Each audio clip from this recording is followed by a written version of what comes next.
The expanse is enormous. Half of the territory of the United States lies below it.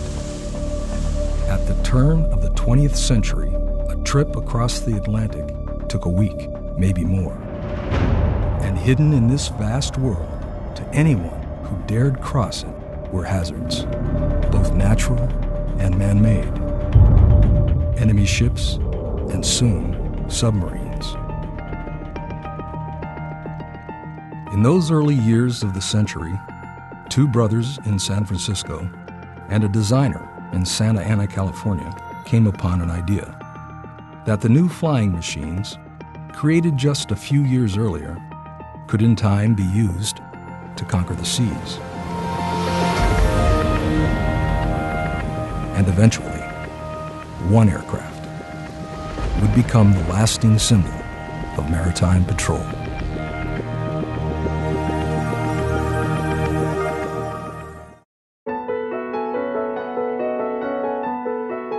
In 1912, Glenn Martin flew his self-built biplane across the waters between Catalina Island and Newport Bay. At the same time, in San Francisco, Alan and Malcolm Lockheed were working on their own seaplane, the first ever biplane with a front-mounted engine.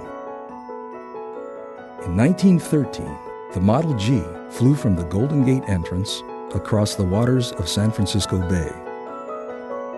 Soon, competing businesses emerged: the Lockheed Aircraft Company and the Glenn L. Martin Company.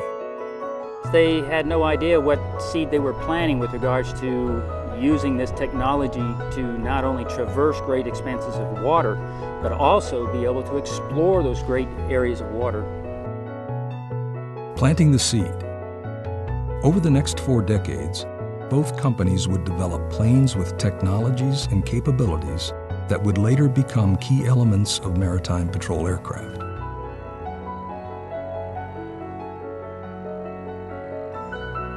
The Martin portfolio included historic giants such as the P-3M, the Mariner, the Mars seaplane, and the Marlin. Lockheed built venerable aeronautics icons, including the Hudson, Ventura, and the Harpoon.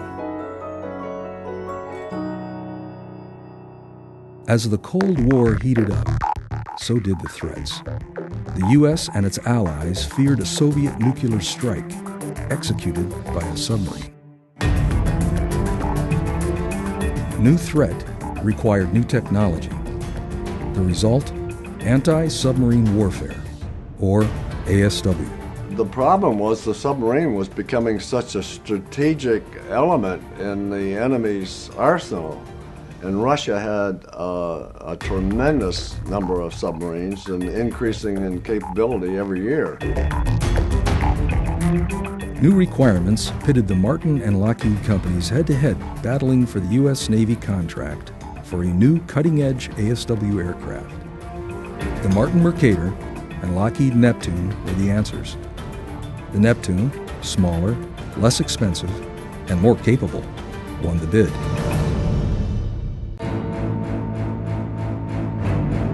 Over the next decade and a half, it would be fitted with the best surveillance tools, including sonobuoys, magnetic anomaly detectors, and a belly-mounted surface search radar. But by the late 1950s, even the Neptune wasn't enough to keep pace with the growing submarine threat. Neptune had seen its limits on the capabilities that were needed with the advances of submarine.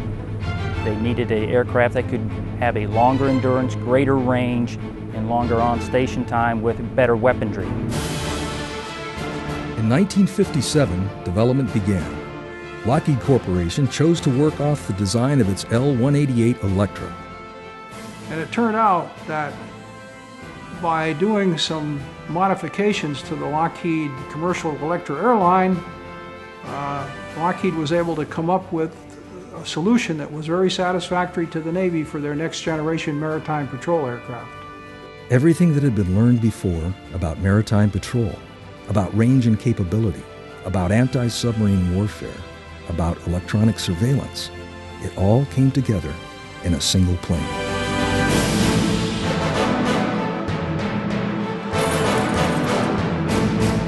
Lockheed P-3 Orion. The P-3 was, without question, on day one, was the most advanced maritime patrol airplane in the world.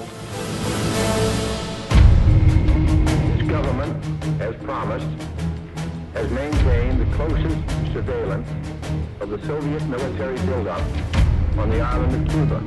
This new plane quickly gained international attention, flying blockade patrols during the Cuban Missile Crisis. Because of the publicity that came with the Cuban Missile Crisis, the P-3 Orion became a household name.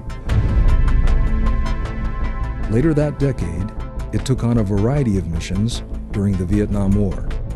And during the 60s, international operators got on board.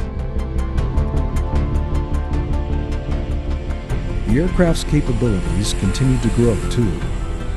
First, the P-3A, then the P-3B, and by 1969, the P-3C was in service. The difference between the P-3B, which was the best thing available, and the P-3C was a conversion from analog technology to digital technology. It was a eureka moment when we started to realize what this was doing for us. In the 1970s, 3 more international operators. Meanwhile, the world was changing, and so was the P-3. Once just a sub-hunter, it shined in new roles, fighting forest fires, tracking down drug runners, or watching over fishery and wildlife areas. So again, just a testament to its versatility of the design and capability of this aircraft. In the 1980s, Japan and Portugal became operators, and the P-3C Update 3 made its debut. By this time, the P-3 had become the go-to plane for U.S. Customs and Border Protection. Meanwhile, NASA, along with NOAA, started using it for weather research. And in the early 90s, at the onset of the Iraq conflict, U.S. Navy P-3s were the first American forces to arrive in the area. That decade, 5 more countries became P-3 operators.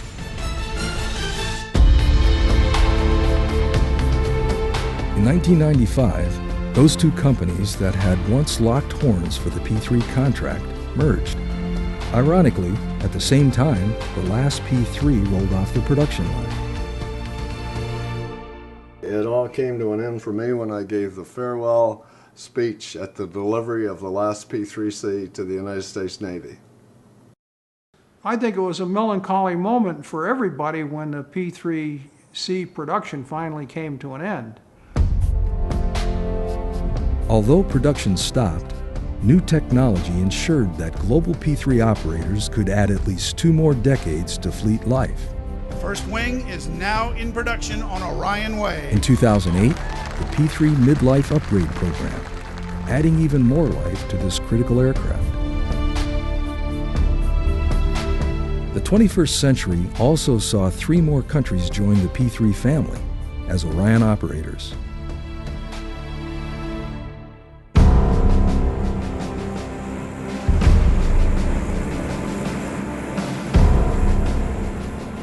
Now, in 2012, the P-3 marks its 50th year in service. Those who were there in the early days say they had a feeling, even back then, that what they were working on would stand the test of time. They were reliable, they were maintainable by the fleet, and so it doesn't surprise me, and I'm sure a lot of other people, that the airplanes are still flying all around the world.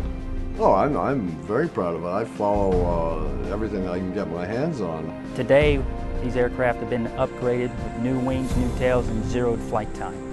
So now it's a brand new airplane ready for another couple decades of service to the country.